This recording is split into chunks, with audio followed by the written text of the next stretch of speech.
یہ ہفتہ وار بائبل کا درسی واز Plainfield Christian science church independent کی جانب سے ہے جو نیو جرسی امریکہ میں واقع ہے۔ مزید معلومات کے لیے آپ ہماری ویب سائٹ ملاحظہ کریں www.plainfieldcs.com۔ یہ سبق 15 جون 2025 بروز اتوار ہفتہ کے اختتام پر آپ کے مطالعہ کی غرض سے تیار کیا گیا ہے۔ مضمون: خدا محافظ انسان۔ سنہری متن: یسایہ۔ راست بازوں کی بابت کہو کہ بھلا ہوگا۔ جوابی مطالعہ: نوح۔ میں اس پر چلتا رہتا ہوں، اسی لیے میں امیدوار ہوں۔ یہ خداوند کی شفقت ہے کہ ہم فنا نہیں ہوئے، کیونکہ اس کی رحمت لازوال ہے۔ وہ ہر صبح تازہ ہے، تیری وفاداری عظیم ہے۔ میری جان نے کہا، میرا بخرا خداوند ہے، اس لیے میری امید اسی سے ہے۔ خداوند ان پر مہربان ہے جو اس کے منتظر ہیں، اس جان پر جو اس کی طالب ہے۔ یہ خوب ہے کہ آدمی امیدوار رہے اور خاموشی سے خداوند کی نجات کا انتظار کرے۔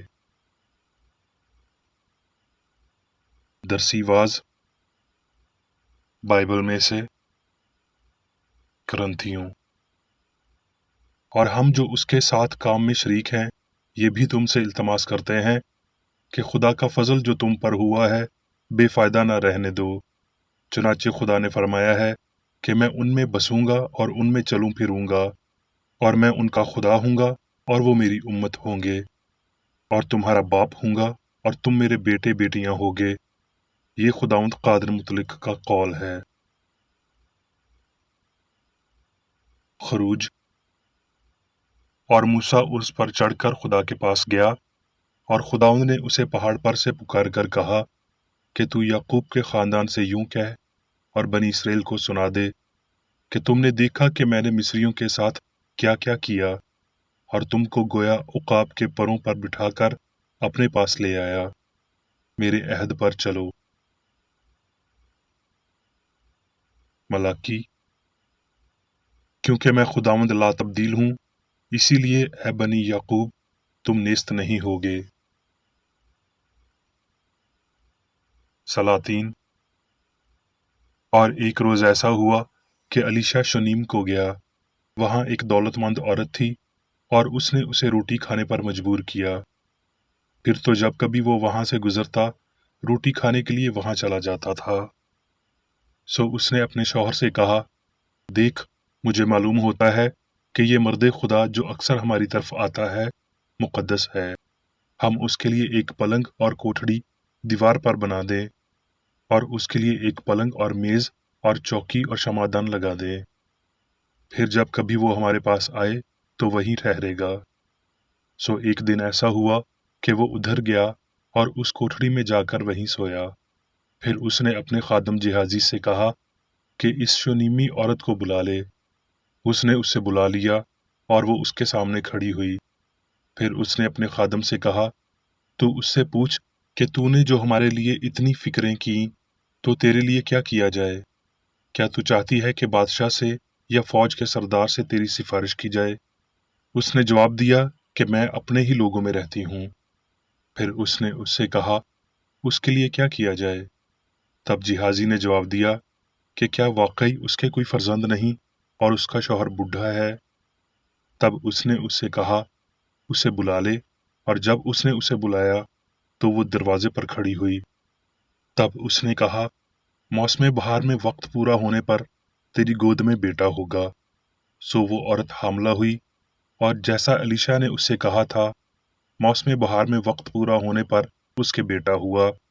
اور جب وہ لڑکا بڑھا تو ایک دن ایسا ہوا کہ وہ اپنے باپ کے پاس کھیت کاٹنے والوں میں چلا گیا، اور اس نے باپ سے کہا، ہائے میرا سر، ہائے میرا سر۔ اس نے اس سے کہا، اسے اس کی ماں کے پاس لے جا۔ جب اس نے اسے لے کر اس کی ماں کے پاس پہنچا دیا تو وہ اس کے گھٹنوں پر دوپہر تک بیٹھا رہا، اس کے بعد مر گیا۔ اس کے بعد اس کی ماں نے اوپر جا کر اسے مرد خدا کے پلنگ پر لٹا دیا